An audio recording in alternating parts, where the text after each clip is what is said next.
স্বাগতম জনাইছোঁ নমস্কাৰ মই সমুজ্জ্বল দত্ত আজিৰ যুক্তিবাদত আমি এটা বিশেষ বিষয় নিৰ্বাচন কৰিছোঁ এইভাবে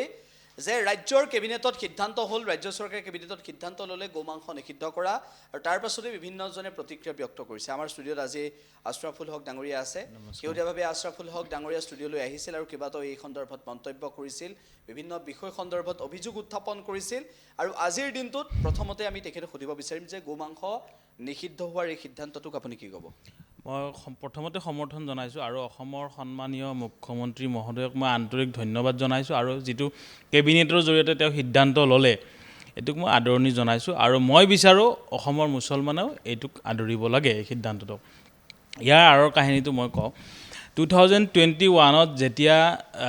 গো সংৰক্ষণ আইনখন আনিছিলে তেতিয়া এটা চৰ্ত দি দিছিলে যে 5 কিলো কোনো সনাতন ধৰ্মৰ অনুষ্ঠান প্ৰতিষ্ঠান বা মন্দিৰৰ পৰা 5 কিলোমিটাৰ ব্যাসাৰ্ধৰ সেইখিনিৰ ভিতৰত কৰিব নালাগে তাৰ দূৰত কৰক আৰু তেতিয়াতো সেই ৰুলটো ভাইলেট হৈছিলে মানুহবিলাকে সেইটো মানা নাছিল কৰি আছিল আমাৰ চিপাঝাৰৰ দৰং জিলাৰ চিপাঝাৰৰ সাতখলিৰ যিখন জেহাদী ফেক্টৰী তাৰে যিসকল মুছলমান জেহাদী আছে সেইসকলে সাতখলি গাঁওখনৰ হিন্দু মুছলমান একে ঘৰৰ চালি লাগি তেনেস্থলত মন্দিৰটো 500 মিটাৰ দূৰতো নাই তাতে সেই জেহাদী ফেক্টৰী মাদ্ৰাছাখনত 10-20টা গৰু কাটি তাতে তেওঁলোকে ফুৰ্তি কৰি থাকে ওচৰৰ হিন্দু মানুহখিনি আছে আৰু সেই হাড্ডিবিলাক পেলাই দিয়ে ৰাতিপুৱা কুকুৰে লৈ গৈ তেওঁলোকৰ ঘৰত পেলাই দিয়ে এতিয়া এইবিলাক চৰকাৰখন পাতিছে অসমৰ ৰাইজে অসমৰ মানুহে এইবিলাক চৰকাৰৰ ওচৰত দাবী জনাইছে এইটো আইন এনেকৈ 50% আছিলে আগতে এতিয়া 100% কৰিব লাগে মানে যিটো ৰাজহুৱা স্থানত গৰু মাংস বিক্ৰী কৰা গৰু মাংস খোৱা এই কথাটো যে তেওঁ বন্ধ কৰিছে অসমৰ ৰাইজৰ দাবীতে কৰিছে অসমৰ ৰাইজৰ হিতৰ কাৰণে কৰিছে আৰু মই কওঁ আৰু এই কথাটো আৰু এটা এংগলৰ পৰা যদি মই কওঁ যে চৰকাৰেতো এইখিনি কৰাই নাছিলে আগতে 2021ত এই ৰকিবুল হুছেইনে যেতিয়া বিজেপিক বদনাম দিলে যে বিজেপিয়ে ৰাজহুৱাকৈ গৰু মাংস খোৱাই ভোট লৈছে তেতিয়া এইটো এটা এংগলৰ পৰা সেইটো দিশতো আনিছে আৰু এইটো সৰ্বত্ৰ এতিয়া চৰ্চা হৈ আছে মানুহবিলাকে জেগাই জেগাই ৰকিবুল হুছেইনৰ প্ৰৱেশ নিষিদ্ধ কৰিছে এতিয়া মোৰ কথাটো হ'ল যিসকল মুছলমান জেহাদী নহয় বা যিসকল প্ৰকৃত মুছলমান সকলোৱে হিন্দু মুছলমান ভাই হিন্দু মুছলমানৰ মাজত ভাতৃত্ববোধ সদায় বৰ্তাই বজাই ৰাখি আছোঁ চলি আছোঁ বুলি কৈ থাকে এতিয়া সেইসকল মুছলমানক মই কৈছোঁ বা ময়ো কওঁ হিন্দু মুছলমান ভাই যে হিন্দুসকলে গৰুক পূজা কৰে গো মাতা বুলি কয় তেওঁলোকৰ মাক আমি গৰুক পূজা নকৰোঁ কিন্তু হিন্দুসকলে গৰুক পূজা কৰে গো মাতা বুলি কয় কিন্তু তেওঁলোকৰ মাকক আমি হত্যা কৰোঁ মোৰ দৰে মুছলমানে কাটি টুকুৰা কৰি হত্যা কৰি ভেদেলি কৰি পেলাই থৈ দিওঁ হাড্ডিবিলাক সেই হাড্ডি আকৌ কুকুৰে লৈ গৈ হিন্দুৰ ঘৰতে থৈ আহে বা কেতিয়াবা মুছলমানৰ ঘৰতো নিয়ে কুকুৰেতো আৰু হিন্দু মুছলমান কি নাজানে তেতিয়া মোৰ কথাটো হ'ল সেইখিনি সময়ত ভাতৃত্ববোধ নাথাকে নেকি এতিয়া চিপাঝাৰৰ সাতখলি গাঁৱৰ যিসকল জেহাদী প্ৰশিক্ষণ দিয়া জেহাদী ব্যক্তিৰ লগত সাতখলিৰ যিসকল হিন্দু লোহিত চন্দ্ৰ নাথ ধৰ্মকান্ত নাথ অচিনী নাথ আৰু অন্য হিন্দু ব্যক্তিসকলে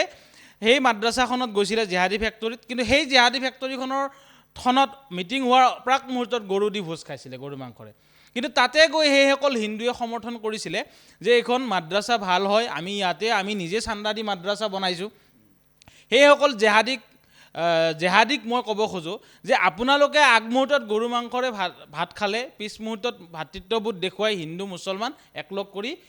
মিটিং কৰি মোৰ বিৰুদ্ধে আনিলে তেওঁলোকক কিন্তু আপোনালোকে তেতিয়া ভাতৃত্ববোধৰ কথা ভাবা নাছিল নেকি যেতিয়া 1 ঘণ্টা আগত 2 ঘণ্টা আগত যেতিয়া গৰু কাটি ভোজ খাই আছিলে সেই হিন্দুসকলৰ মাতৃক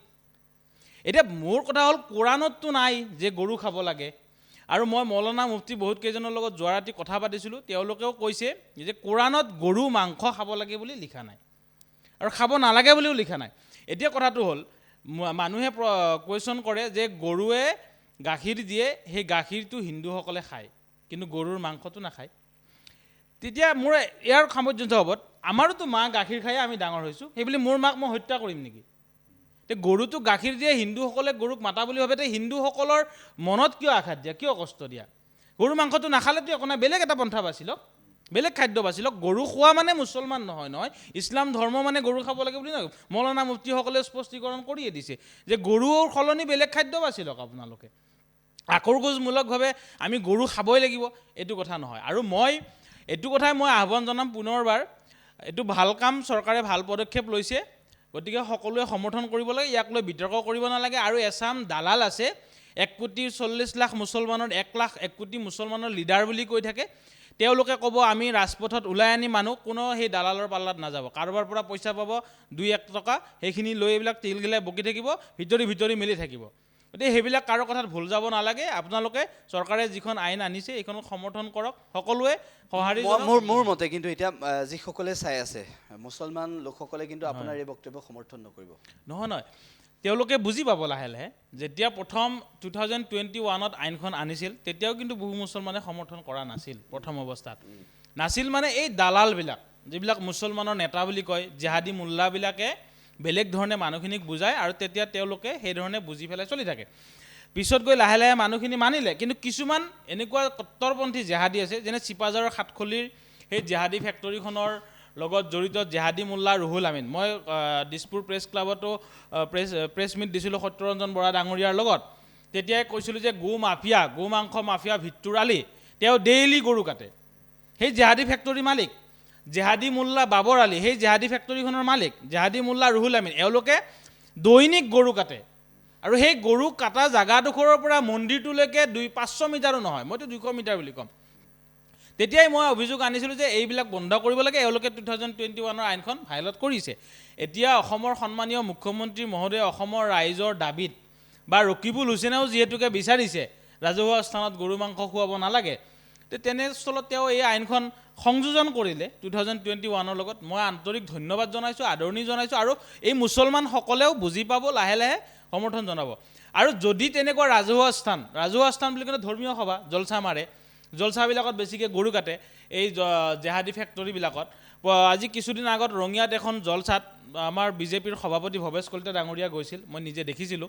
তেওঁক গামোচা পিন্ধাইছিল। এতিয়া আপুনি কওক, সেইখন ৰাজহুৱা সভাত ভৱেশ কলিতা ডাঙৰীয়া গৈছে, এজন হিন্দু ব্যক্তি বা আৰু 10জন গৈছে, তাৰে যদি পিছফালে বা ওচৰতে যদি গৰু কাটি গৰু মাংসৰে ভোজ খাই থাকে, তে এই মানুহজনে মনত কষ্ট পাবনে যে মোৰ মাতৃক কৰে নে তেনেকুৱা? কৰে। জলচাবিলাকত গৰু নহ'লে জলচাই নহয়, গৰু মাংস নহ'লে ধৰ্মীয় সভাই নহয়। কিন্তু গৰু মাংসটো হিন্দু, এতিয়া বহুত ধৰ্মীয় সভাত MLA মন্ত্ৰীবিলাকক মাতে চান্দা ল'বলৈ, ডোনেশ্যন ল'বলৈ, কিন্তু তাতে গৰুটো কাটি থাকে। কিন্তু সেইজন মানুহে ভোটৰ আশাত হয়তো খুলি নক'ব পাৰে, তেওঁৰ ভোট আছে তাতে। কিন্তু তেওঁতো মনত কষ্ট পায় যে মোৰ মাতৃক মই যাক গো মাতা বুলি ভাবোঁ, যাক পূজা কৰোঁ, তাক কাটি টুকুৰা কৰি খাই আছে। গতিকে যদি ভাতৃত্ববোধ সঁচাই যদি মনৰ অন্তৰৰ পৰা কৈছে হিন্দু মুছলমানৰ মাজত ভাতৃত্ববোধ আছে, তেতিয়াহ'লে ভাতৃত্ববোধ দেখুৱাওক, গৰু খোৱা এৰি দিয়ক। কাৰণ গৰুটো হিন্দুসকলৰ মাতা হয়, মাক হয়। গতিকে মাকক হত্যা কৰি কিয় কষ্ট দিব লাগে? মুছলমানসকলে যদি সঁচাই ভাতৃত্ববোধ দেখুৱাব বিচাৰিছে, গৰুটো প্ৰত্যাহাৰ কৰক। চৰকাৰে আইন অনাৰ প্ৰয়োজনে নাছিল, নিজে কৰিব লাগিছিল। গতিকে আপোনাৰ মতে চৰকাৰৰ সিদ্ধান্তটোক আপুনি আদৰণি জনালে? মই আদৰণি জনাইছোঁ। কিন্তু যিসকলে এতিয়া অনুষ্ঠান চাই আছে মুছলমান ব্যক্তি, তেওঁলোকে আপোনাৰ এই বক্তব্যটোক কোনো কাৰণতে এতিয়া মানি লোৱা যেন আমি অনুভৱ কৰা নাই। আমি এতিয়ালৈকে যিখিনি দেখিলোঁ, তাৰ আপোনাৰ এতিয়া বিষয়টো এনেকুৱা ধৰণৰ যে গোমাংসৰ এই নিষিদ্ধকৰণৰ এই বিষয়টোক লৈ যিটো সময়ত আপুনি জলচাৰ প্ৰসংগও টানি আনিলে, গতিকে সেই সকলোবোৰৰ পিছত ৰেষ্টুৰেণ্ট, হোটেল, ৰাজহুৱা অনুষ্ঠানত বন্ধ কৰিছে। গতিকে ঘৰত চলি থাকিব বা ঘৰত হৈ থাকিব, এনেকুৱা বিষয়টোক আপুনি সেইটো সমৰ্থন কৰে? নহয়, মইতো এতিয়া ক্লিয়াৰকৈ ক'লোঁ,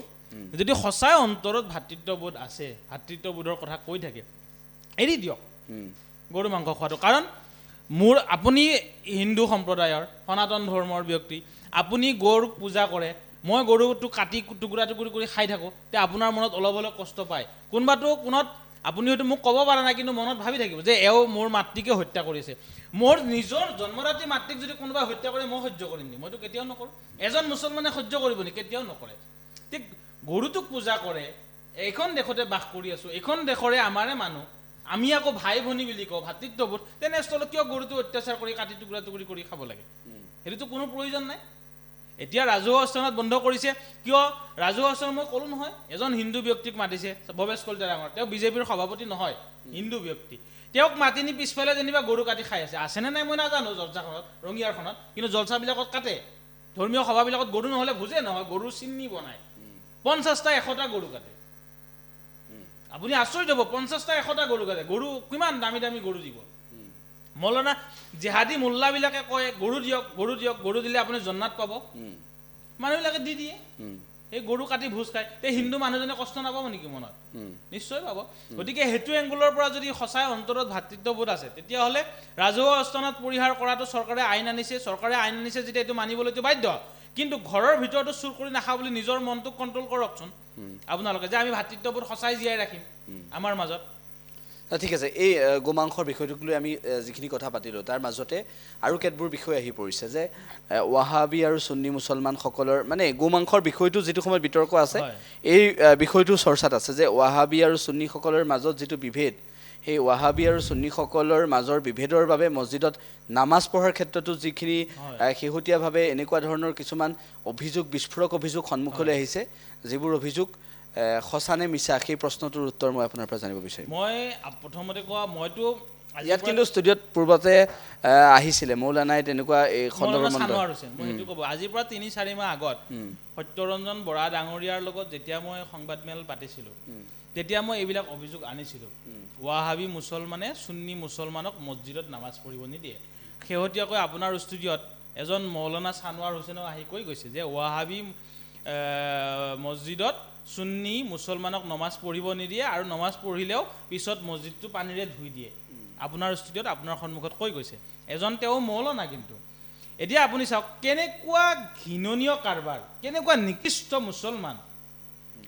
মুছলমানে মুছলমানক মছজিদত নমাজ পঢ়িব নিদিয়ে মুছলমানে মছজিদত গ'লে মছজিদটো ধুই দিয়ে সাতখলিৰ চিপাজাৰ সাতখলিৰ দৰং জিলাৰ চিপাজাৰ সাতখলিৰ যিখন জেহাদী ফেক্টৰী বনাই আছে সেই জেহাদী ফেক্টৰীৰ লগত জড়িত যিসকল জেহাদী তাত ৰাতি ৰাতি অস্ত্ৰ প্ৰশিক্ষণ দিয়ে মই আৰক্ষীকো জনাইছোঁ তাত ঘোঁৰাৰ প্ৰশিক্ষণ দিয়ে তাৰ টকাটো বাহিৰৰ পৰা আহে এইবিলাক মই অভিযোগ আনিছিলোঁ আৰু প্ৰশাসনে এইটো তদন্ত কৰি আছে তাৰ টকাটোৰ পৰা আৰু মাদ্ৰাছা নিৰ্মাণৰ কাম বৰ্তমান বন্ধ ৰাখিছে সংবাদ মাধ্যমত এইবিলাক প্ৰচাৰ হোৱা নাই কিন্তু মই যিখিনি জানিছোঁ মই আপোনাক কৈছোঁ সেইসকল জেহাদীয়ে আমাক আজিৰ পৰা 12-15 বছৰ আগত আমি সুন্নী হোৱাৰ কাৰণে সিহঁতৰ মছজিদত নমাজ পঢ়িব দিয়া নাছিল মছজিদত যাওঁতে উলিয়াই দিছিল ঈদৰ নমাজ চালা জেহাদী সি ঈদৰ যিখন পথাৰত নমাজ পঢ়ে সেই ঈদৰ নমাজ পঢ়া মাটিখিনি মোৰ দেউতাকে ডোনেশ্যন কৰিছিল আৰু তাতে সেই জেহাদীসকলে নমাজ পঢ়ি আছে সেই জেহাদীয়ে আজি আমাক নমাজ পঢ়িব বাধা দিছিলে সেই কথাটো এই মৌলানা ছানোৱাৰ হুছেইনে আহি প্ৰমাণ কৰি থৈ গ'ল যে হয় মছজিদত মুছলমানক নমাজ পঢ়িব নিদিয়ে সেইকাৰণে মই কৈছোঁ এই ঘণ্টা নমাজৰ কোনো প্ৰয়োজন নাই জেহাদী মোল্লা তো মছজিদটো কাৰ তোৰ বাপেৰৰ ঘৰ নেকি জেহাদী মোল্লা তহঁতেতো কয় আল্লাহৰ ঘৰ বুলি মোল্লাসকলে কয় আল্লাহৰ ঘৰ মছজিদ আল্লাহৰ ঘৰ নহয় মোল্লাৰ ঘৰ এইটো কাৰণ মোল্লাইহে ডিচিশ্যন লয় যে তই নমাজ নপঢ়িবি তই পঢ়িবি কি নামাজ কিডাল দৰকাৰ আছে নামাজৰ কিডাল দৰকাৰ আছে একচাম জেহাদী মোল্লা আছে ঘৰে ঘৰে নমাজ পঢ়িব মাতি ফুৰে তবলিগ জামাত জাকিৰ নায়কৰ চামচা তাৰে মেইন নায়ক দৰং জিলাৰ জেহাদী মোল্লা বাবৰ আলী জাকিৰ নায়কৰ চামচা তবলিগ জামাতৰ লিডাৰ আৰু জেহাদী মুকিবুৰ সি তবলিগ জামাতৰ লিডাৰ ইহঁতে ঘৰে ঘৰে গৈ মানুহক নমাজ পঢ়িব মাতে সিহঁতৰ কিছুমান চৰ্ত দিয়ে চৰ্তবিলাক নামানিলে সিহঁতে নামাজ পঢ়িব নিদিয়ে অলপতে আজি গুৱাহাটীত কিছুদিন আগতে মই নাম উল্লেখ নকৰোঁ এটা মছজিদত মুম্বাই নে কৰবাৰ পৰা বোলে তবলিগ জামাতৰ দল আহিছিলে সেইটো সত্যৰঞ্জন বৰা ডাঙৰীয়াও কোৱা মই শুনিছোঁ তাতে তবলিগ জামাতৰ দলক আৰক্ষীয়ে গ্ৰেপ্তাৰ কৰি লৈ গৈছে এইটো সংবাদ মাধ্যমত প্ৰচাৰ হোৱা নাই তাৰে কেইজনমান ব্যক্তিক এৰি দিছে সোধপোছৰ অন্তত আৰু এজন নে দুজন ব্যক্তিক এতিয়াও ৰাখি থৈছে মই শুনা যিমান দূৰ জানিছোঁ NIA এৰেষ্ট কৰিছে তেওঁলোকক তবলিগ জামাতৰ ব্যক্তি কিয় এৰেষ্ট কৰিলে তবলিগ জামাত মইতো কৈ আছোঁ ইহঁত সন্ত্ৰাসবাদী দল তবলিগ জামাত সন্ত্ৰাসবাদী দল ইহঁতে জাকিৰ নায়কৰ ইচাৰাত চলি আছে জাকিৰ নায়কটো পলাই গ'ল কিন্তু তাৰ চাৰা চামুণ্ডাবিলাক থাকি গ'ল এতিয়া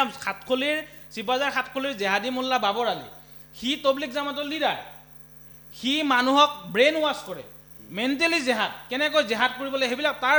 নিজৰ ভায়েক মোল্লা ৰুহুল আমিন সি এখন চৰকাৰী স্কুল হাই মাদ্ৰাছা সাতখলি হাই মাদ্ৰাছাৰ শিক্ষক সি ঘোঁৰাৰে প্ৰশিক্ষণ দিয়ে মাদ্ৰাছাত অস্ত্ৰ প্ৰশিক্ষণ দিয়ে ৰাতি এইসকল ব্যক্তিয়ে ইহঁতে মুছলমানক ঘৃণা কৰে আৰু মুখত হিন্দু মুছলমান ভাই ভাতৃত্ববোধ বুলি কয় আগমূৰত গৰু কাটি খায় ইহঁতৰ মানসিকতা কেনে সলনি হ'ব আপুনি নিজে ভাবক মুছলমানক মছজিদত নামাজ পঢ়িলে ঘৃণা কৰি মছজিদ ধুই দিয়ে মৌলানা ছানোৱাৰ হুছেইনে কৈ গ'ল মিছা কথা নহয় মই আগতে অভিযোগ আনিছিলোঁ কিন্তু ছানোৱাৰে প্ৰমাণ কৰি দিওঁ কেনেকুৱা মানুহ কেনেকুৱা কি নমাজ আছে কিয় নমাজ পঢ়িলে কিডাল হ'ব কিডাল হৈ আছে কি নমাজ শিয়ালৰ দৰে ফেও কৰি চিঞৰি পেলাই নমাজ পঢ়িব মাতি থাকে মছজিদত লাউড স্পীকাৰত আজান দি কেনে খিয়ালৰ দৰে ফেও ফেও কৰি চিঞৰি থাকে, নিচিঞৰিব তেনেকৈ। আৰু আপোনালোকে মছজিদত মানুহ নমাজ পঢ়িব গ'লে নমাজৰ পৰা ঘূৰাই পঠায়, কি নামাজ আছে, কিয় চিঞৰি চিঞৰি খিয়ালৰ দৰে ফেউৰাৰ দৰে আটা পাৰি থাকে আপোনালোকে? তেনেকুৱা কৰি নাথাকিব জেহাদী মোল্লাসকলক মই কৈছোঁ। প্ৰকৃততে ইছলাম ধৰ্ম যেনেকৈ আছে তেনেকৈ চলক, মোল্লাগিৰি কৰি নচলক, মুণ্ডা ছিঙি দিম কেতিয়াবা। কাৰণ ভাৰতীয় সংবিধানে মোক অধিকাৰ দিছে, মোৰ দেশখনক যদি কোনোবা মোল্লাই যদি ধ্বংস কৰিব বিচাৰে, কোনোবাই যদি সমাজত বিষ বিয়পাব বিচাৰে, কি যিটো পৰ্যায় লাষ্ট মমেণ্টলৈকে যাব লাগে যাব পাৰে। মোৰ দেশখনক ৰক্ষা কৰাৰ দায়িত্ব মোৰ আছে। কিয় নামাজৰ পৰা উভতাই পঠায়? নামাজত পঠিয়াই মানে তেওঁলোক হ'ল ৱাহাবী আৰু চুন্নী দুটা পন্থী। এতিয়া মৌলানা ছানোৱাৰ হুছেইনে কৈ গ'ল যে আমি চুন্নীসকলক নমাজ পঢ়িব নিদিওঁ, চুন্নীসকলে নমাজ পঢ়িলে আমি মছজিদটো ধুই দিওঁ। তাৰমানে চুন্নীসকল এতিয়া ইমানেই মানে বেয়া মানুহ, চুন্নীসকলে নামাজ পঢ়িলে মছজিদটো ধুই দিয়ে ৱাহাবীসকলে। এতিয়া ছানোৱাৰেহে জানিব কিয় পঢ়িব নিদিয়ে, কিন্তু সাতকলিৰ জেহাদীসকলে যেতিয়া আমাক পঢ়িব দিয়া নাছিল, আমি চুন্নী কাৰণে পঢ়িব দিয়া নাছিল। আৰু সেই জেহাদী ফেক্টৰীখন তাৰ টকাটো বাহিৰৰ পৰা আহে বুলি মই অভিযোগ আনিছিলোঁ। সাতকলি মাদ্ৰাছা কমপ্লেক্স প্ৰায় 10 কোটি টকা ব্যয়েৰে মাদ্ৰাছা নিৰ্মাণ কৰিছে, তদন্ত কৰি আছে। আৰু এটা গুৰুত্বপূৰ্ণ কথা মই আজি কৈ যাওঁ, গৰুগুটি প্ৰকল্পৰ ওচৰত 3000 বিঘা চৰকাৰী ভূমি বেদখল কৰি আছে চিপাঝাৰ সাতকলিৰ এই জেহাদীসকলে। আৰু সেই 3000 বিঘা ভূমিৰ ভিতৰত 1000 বিঘা ভূমি অকল সাতকলি সেই জেহাদী ফেক্টৰী মাদ্ৰাছাখনৰ নামত বেদখল কৰি ৰাখিছে। এতিয়া মই এইটো চিপাঝাৰ দৰং জিলাৰ আয়ুক্ত মহোদয়লৈ মই এইটো RTI কৰিম, তথ্য বিচাৰিম কিমান বিঘা ভূমি তাতে চৰকাৰী ভূমি আছে, তাৰে সাতকলি মাদ্ৰাছাৰ নামত কিবা এলটমেণ্ট দিছে নেকি? কাৰণ সেই সাতকলি মাদ্ৰাছাই জেহাদী ফেক্টৰীৰ ব্যক্তিসকলে নিৰ্মাতাসকলে মোক কৈছিলে যে এইটো এলটমেণ্ট আছে, সেই 1000 বিঘা ভূমি এলটমেণ্ট দিছে নেকি চৰকাৰে, অসম চৰকাৰে? সেইটো মই RTIৰ জৰিয়তে মই তথ্যটো ল'ম। আৰু যদি দিয়া নাই তেতিয়াহ'লে ইমিডিয়েট এভেকশ্যন কৰিবলৈ ইয়াৰ কাৰণে আমি মুখ্যমন্ত্ৰী মহোদয়লৈ চিঠি লিখিম, সত্যৰঞ্জন বৰা ডাঙৰীয়া, মই আৰু বেলেগ দেশক ভালপোৱা ব্যক্তি। কাৰণ চৰকাৰী ভূমি আমাৰ দেশৰ মাটি দখল কৰি বেদখল কৰি তাৰ টকাৰে জেহাদী ফেক্টৰী বনাব, জেহাদী কাৰ্যকলাপ চলাব, দেশ বিৰোধী কাম চলাব, সেইটোতো আমি হ'বলৈ নিদিওঁ। বুজিছোঁ। কিন্তু এতিয়া বিষয়টো হ'ল যে সেই আপুনি ৱাহাবী চুন্নীসকলৰ পৰা আৰম্ভ কৰি নামাজলৈকে আৰু মছজিদত থকা বিভাজনলৈকে বা ইছলাম ধৰ্মাৱলম্বী লোকসকলৰ মাজত থকা বিভেদলৈকে সকলোখিনি কথা কৈছে। শেহতীয়াভাৱে আমি দেখিলোঁ যে গোমাংস যেতিয়া নিষিদ্ধ কৰাৰ এই প্ৰসংগটো উত্থাপন হ'ল, লগে লগে বহু মুছলমানে কিন্তু গোমাংস নিষিদ্ধ কৰিব বিচৰা কেবিনেটক কিন্তু সমালোচনা কৰিছে বা মুখ্যমন্ত্ৰী বা অসম চৰকাৰক তীব্ৰ ভাষাৰে সমালোচনা কৰিছে। লগতে প্ৰশ্ন আনি দিছে যে যদি গোমাংস নিষিদ্ধ কৰে তেনেহ'লে গাহৰি কিয় খাব বুলি প্ৰশ্ন উত্থাপনো কৰিছে। নহয়, গোটো হ'ল হিন্দুসকলৰ সনাতনীসকলৰ ধৰ্মীয় অনুভূতিৰ লগত জড়িত। তেওঁলোকে গৰুটো পূজা কৰে, গো মাতা, গৰু বিহু আছে, অসমীয়া জাতীয় উৎসৱ বিহুৰ লগত জড়িত। গৰু বিহুটোতো অকল হিন্দুৰ নহয়, জাতীয় উৎসৱ, অসমৰ জাতীয় উৎসৱ। মুছলমানেও বিহু পালে, লৱাৰ আছামত এইটো নাপালে, আপাৰ আছামততো পূৰা পালে, মিডল আছামত অলপ মাজে মাজে চলে। গতিকে গৰুৰ বিহু আছে, গৰু পূজা কৰে, গো মাতা। কিন্তু গাহৰি বন্ধ কিয় কৰিব? গাহৰিটো আমি পূজা কৰোঁ নেকি? নে কোনোবা জেহাদী মোল্লাই গাহৰি পূজা কৰে? গাহৰিটো কোনেও পূজা নকৰে। আমি মুছলমানে গাহৰি খোৱা, হিন্দুক গাহৰি খোৱা বন্ধ কৰিব লাগে বুলি কোৱাৰ কোনো যুক্তিয়ে নাই। কাৰণ গাহৰিটো লেতেৰা বস্তু বুলি আমি ঘিণ কৰোঁ মুছলমানে, যে গাহৰিটো লেতেৰা। বহু হিন্দু ব্যক্তিয়েও গাহৰি মাংস নাখায়, কিছুমানে ডাক্তৰেও মানা কৰে। কিন্তু গাহৰিটো বন্ধ কৰাৰ ইয়াত কোনো কথাই নাই, প্ৰাসংগিকতাই নাই। কাৰণ গাহৰিটো আমাৰ ধৰ্ম কোৰাণৰ লগত একো, যদি গাহৰিটো আমি কোৰাণত কিবা আমি কৰিলোঁ হয়, কোৰাণত যদি থাকিলোঁ হয়, যেনেকৈ আপোনালোকে পূজা কৰে গৰুক, গাহৰিক যদি আমি নমাজত ল'লোঁ হয়, ক'ৰবাত ল'লোঁ হয়, মছজিদৰ ভিতৰত নি সোমাই থ'লোঁ হয়, তেতিয়া যদি গাহৰি বেলেগে কাটি টুকুৰা টুকুৰি কৰি খায়, তেতিয়া আমাকো ভাৰতীয় সংবিধানে অধিকাৰ দি দিছে, আমিও বিৰোধিতা কৰিম। এতিয়া গাহৰিটো আমাৰ লগত কোনো সম্পৰ্ক নাই, কিডাল আছে গাহৰি? যোনে খাই থাকক, আমাৰ ক'বলৈ কি আছে? আমাৰতো গাহৰিৰ লগত ধৰ্মীয়, গাহৰিটো ইছলাম ধৰ্মই বেয়াই পায়। বেয়া পোৱা বস্তু এটা হিন্দু মানুহে খাইছে তো ভালে পাব লাগে দেখোন, যে ইয়াক খাইছে, কাটি টুকুৰা কৰি কৰিছে, জাগা কৰা কৰি যাওক, বিৰোধিতা কিয়? এইবিলাক কথা তাৰমানে মূল বিষয়বস্তুটো বেলেগ ফালে নি পেলাই এইটো এজেণ্ডা আৰু তেওঁলোকৰ জেহাদী মোল্লাবিলাকৰ। আজিতো মই সংবাদ মাধ্যমত দেখিলোঁ বহুতকেইটা মুছলিম সংগঠন, কিবা অসম গৰীয়া মৰীয়া জাতীয় পৰিষদ, তেওঁলোকেও এই আইনখনক সমৰ্থন কৰিছে। যে আমি ভাল পাইছোঁ, ৰাজহুৱা স্থানত এনেকৈ গৰু কাটি টুকুৰা টুকুৰি কৰি খোৱা বা গৰু খোৱা এইবিলাক কৰিব নালাগে। আৰু বেলেগ মই উজনি অসমৰ পৰাও দেখিছোঁ জেহাদী মোল্লাসকলে বিৰোধিতা কৰি আছে, যিসকলে পাকিস্তানৰ এজেণ্ডাত চলে বাংলাদেশৰ এজেণ্ডাত চলে সেইবিলাক কোনোবা সন্ত্ৰাসবাদী সংগঠনৰ টকাৰে ইয়াতে অসমত চলি আছে দল চলাই আছে বা মাদ্ৰাছা জেহাদী ফেক্টৰী বনাই তেওঁলোকে এইবিলাক কৰি থাকিব ভাৰতক ভাল পোৱা মানুহে যদি হিন্দু মুছলমান ভাতৃত্ববোধ হিন্দু মুছলমানৰ মাজত আছে বুলি কয় তেওঁলোকে এইবিলাক কথা কেতিয়াও বিৰোধিতা নকৰে ঠিক আছে আৰু লগতে আৰু এটা বিষয় উত্থাপন হৈছে যে মাদ্ৰাছাৰ নিৰ্মাণৰ এই বিষয়টোক লৈ পূৰ্বতে ৰাজ্য চৰকাৰে চৰকাৰী মাদ্ৰাছা বন্ধ কৰাৰ সিদ্ধান্ত ল'লে ব্যক্তিগত মাদ্ৰাছা চলি থাকিল এই বিষয়টোক লৈ কি ক'ব নহয় মই তোক এইটোৱেইটো কথা এতিয়া মাদ্ৰাছা চলি আছে যিখিনি চৰকাৰৰ টকাৰে মাদ্ৰাছা চলাইছিল সেইখিনিটো বন্ধ কৰিলে সেইটো ভাল কথা আৰু দ্বিতীয়তে যিখিনি ব্যক্তিগত মাদ্ৰাছা চলাই আছে সেই মাদ্ৰাছাখিনিত যিমানখিনি আমাক ইছলাম ধৰ্মৰ শিক্ষা লাগে এজন মানুহক নমাজ পঢ়িবলৈ ৰোজা ৰাখিবলৈ বা সেইখিনিতো মুক্তবত বা এখন কিতাপতো পঢ়ি চাব পাৰি বা এজন মোল্লাটো নালাগে মৌলানা মুফতিয়ে সেইখিনি দিব পাৰে কিন্তু এখন ডাঙৰ প্ৰকাণ্ড মাদ্ৰাছা 20 কোটি 50 কোটি টকা ব্যয় কৰি 100 কোটি টকা ব্যয় কৰি বাহিৰৰ টকা আনি যিবিলাক মাদ্ৰাছা বনায় শ শ ল'ৰাক মাদ্ৰাছাত পঢ়াই আছে সেইবিলাকৰ মই বিৰোধিতা কৰিছোঁ কিয় মাদ্ৰাছাত মোল্লাবিলাকে ধৰ্ষণ কৰে এক নম্বৰ মাদ্ৰাছাৰ যিবিলাক ছাত্ৰ থাকে এইবিলাক সামাজিক মাধ্যমত ভিডিঅ' ভাইৰেল হয় আৰু মাদ্ৰাছাত পঢ়া ল'ৰাবিলাক অশিক্ষিত জেহাদী মোল্লাবিলাক অশিক্ষিত এজন অশিক্ষিতে কি শিক্ষা দিব সিহঁতে কোৰাণখন পঢ়াব ময়ো কোৰাণ পঢ়িছোঁ সেইখিনি শিক্ষা লাগে আমি পঢ়ি ল'ম কিন্তু 12 বছৰ 15 বছৰ মাদ্ৰাছাত পঢ়ি মোল্লা হ'ব নালাগে অসমৰ সন্মানীয় মুখ্যমন্ত্ৰী মহোদয়ে আহ্বান জনাই আছে কৈ আছে যে অসমৰ বা ভাৰতৰ মুছলমানৰ ল'ৰা ছোৱালী ডাক্তৰ হওক ইঞ্জিনিয়াৰ হওক ইণ্ডাষ্ট্ৰিয়েলিষ্ট হওক শিক্ষিত হওক মোল্লা হ'ব নালাগে ভাৰতত এনেকুৱা এজন মোল্লাৰ উদাহৰণ নাই যিজন মোল্লাই পাকিস্তানৰ লগত ফেৰ মাৰিব পৰাকৈ এটা যুদ্ধৰ কিবা সামগ্ৰী বনাই দেখুৱাইছে নাই মোল্লাই কি কৰিব এই গৰু নাখাবি এই গৰু খাবি অমুক কৰিবি তামুক কৰিবি ৱাজ কৰিবি জলচা মাৰিবি মোল্লাই সেইবিলাকে কৰি ফুৰিব সেইকাৰণে মই মোল্লাৰ বিৰোধিতা কৰোঁ আৰু এই জেহাদী ফেক্টৰী যিমান বনি আছে অসমত তাৰ ফাণ্ডৰ ওপৰত চৰকাৰে তদন্ত কৰিব লাগে আৰু চৰকাৰে যদি তদন্ত নকৰে এইবিলাকতো আজি 2খন হৈছে কালি আৰু 10খন হ'ব কালি আৰু 20খন হ'ব কিন্তু একো ডেভেলপ নহয় ৰাজ্যৰ দেশৰ একো ডেভেলপ নহয় মোল্লাৰ দ্বাৰা মোল্লাই সেই মোল্লাৰাজ চলিয়ে যাব আৰু মই মোল্লাৰাজৰ বিৰুদ্ধে মাত মাতি যাম বুলি আগতেও কৈছোঁ আপোনাৰ ষ্টুডিঅ'ত এতিয়াও মই কৈছোঁ মোল্লাৰাজৰ বিৰুদ্ধে মই মাত মাতি যাম আমি মোল্লাক নামানো মোল্লাই আমাৰ ঠিকা লৈ থোৱা নাই মোল্লাক কৰিছা তোৰ ঘৰত মোল্লাক কৰি থাক বাহিৰত নকবি এটা কৈ যিবোৰ ইছলাম ধৰ্মাৱলম্বী লোকৰ বিৰুদ্ধে এই বিজেপি চৰকাৰখনে সিদ্ধান্ত লৈছে বুলি বহুতে অভিযোগ কৰি আছে এইটোক লৈ কি ক'ব নহয় এইটোতো ইছলাম ধৰ্মৰ মাদ্ৰাছাৰ প্ৰেক্ষাপট আহিলে কোনোবাক সন্ত্ৰাসবাদী বুলি ক'লে তাৰ প্ৰেক্ষাপটত এতিয়া গো মাংস নিষিদ্ধ বিষয় আহিল তালাকৰ প্ৰসংগ পূৰ্বতে গৈছে আৰু মাজে মাজে বহু বিষয় চলি আছে প্ৰতিটো সিদ্ধান্তই মাদ্ৰাছাৰ প্ৰসংগটো মাদ্ৰাছা বন্ধ কৰাটো মুছলমানৰ বিৰুদ্ধে কৰা নাই ভালে কৰিছে মুছলমান ল'ৰা ছোৱালী শিক্ষিত হওক 1 কোটি 40 লাখ 30 লাখ কিবা মুছলমান থকা বুলি কৈ থাকে সংখ্যাটো মই ভালকৈ নাজানো ইমানখিনি মুছলমানৰ ভিতৰতনো কেই লাখ মুছলমান শিক্ষিত আছে সবটো মোল্লাৰ আণ্ডাৰত চলিয়ে মোল্লাই ভয়ভিত্তিক হৈ চলি ৰাখিছে তে বিজেপি চৰকাৰে ভালে সিদ্ধান্ত লৈছে যে মুছলমানৰ ল'ৰা ছোৱালী শিক্ষিত হওক মুছলমানৰ ল'ৰা ছোৱালী গাধা মোল্লা হৈ থাকিব নালাগে অশিক্ষিত আজি মুকিবুৰ মোল্লা জেহাদী সি অশিক্ষিত কাৰণে ষ্টুডিঅ'ত বহি কেনেকুৱা অভদ্ৰামী কৰে সি মধু বিলায় এজনী ছোৱালীক এজনী নাৰীক সি যৌন সম্পৰ্ক কৰিবলৈ সি জান্নাত বেহেস্তিৰ 72 ঘৰৰ কথা কৈ আছে এই মোল্লা কাৰণে কৈছে কিন্তু শিক্ষিত ল'ৰা এজনেতো নকয় কেতিয়াও গতিকে তেনেকুৱা মোল্লা হ'লে দেশৰ উন্নতি নহ'বৰ কাৰণে মুছলমানৰ ল'ৰা ছোৱালীক শিক্ষিত বনাবলৈ বিজেপি চৰকাৰে মাদ্ৰাছা বন্ধৰ সিদ্ধান্ত লৈছে দ্বিতীয়তে ট্ৰিপুল তালাকৰ কথা আপুনি ক'লে যে এই মোল্লাসকলে বিয়া কৰাই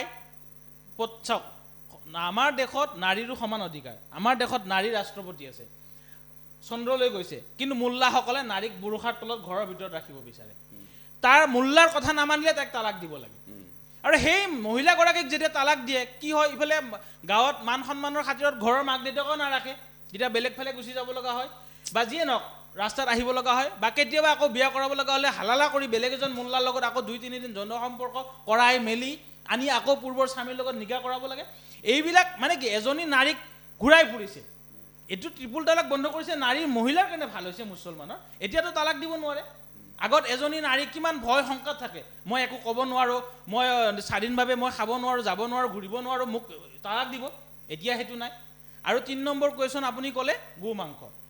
গো মাংসটো মুছলমানৰ খাদ্য নহয় খ্ৰীষ্টানেওতো খায় কোৰাণততো নাই নহয় যে গো মাংস খালেহে সি মুছলমান হৈ থাকিব গো মাংস নাখালে তেওঁলোক মুছলমান হয় ক'ত সি মুছলমানৰ ইছলাম ধৰ্মৰ বিৰোধিতা কৰিলে কেতিয়াও কৰা নাই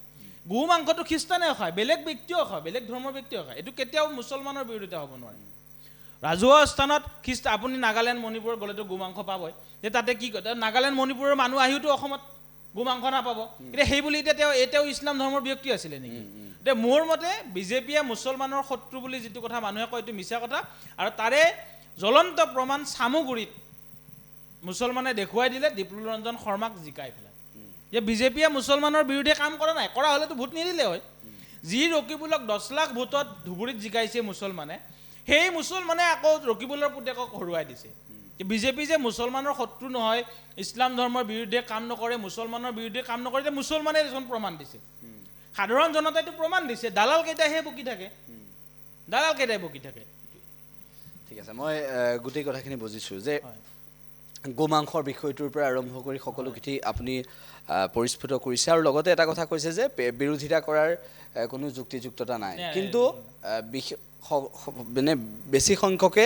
এই মুহূৰ্তত বুজি পোৱা নাই বুলি আপুনি ক'ব বিচাৰিছে বুজি পোৱা নাই তেওঁলোকে মানে এই জেহাদী মুল্লা আপুনি বুজিব বুলি আশা কৰিছে মই আশা কৰিব আহ্বান জনাইছোঁ তেওঁলোকক অনুৰোধ জনাইছোঁ বুজি লওক আৰু দ্বিতীয়তে যিটো আপোনালোকে মুখত কয় যে ভাতৃত্ববোধ আমাৰ মাজত জীয়াই আছে কেনেকৈ ভাতৃত্ববোধ জীয়াই থাকিব তোমাৰ ভাতৃ এজনে মনত কষ্ট পাই আছে তুমি কষ্ট দিছা তেওঁ তোমাৰ ভাতৃৰ তোমাৰ ভনীৰ ভগ্নীৰ মাতৃক তুমি হত্যা কৰি আছা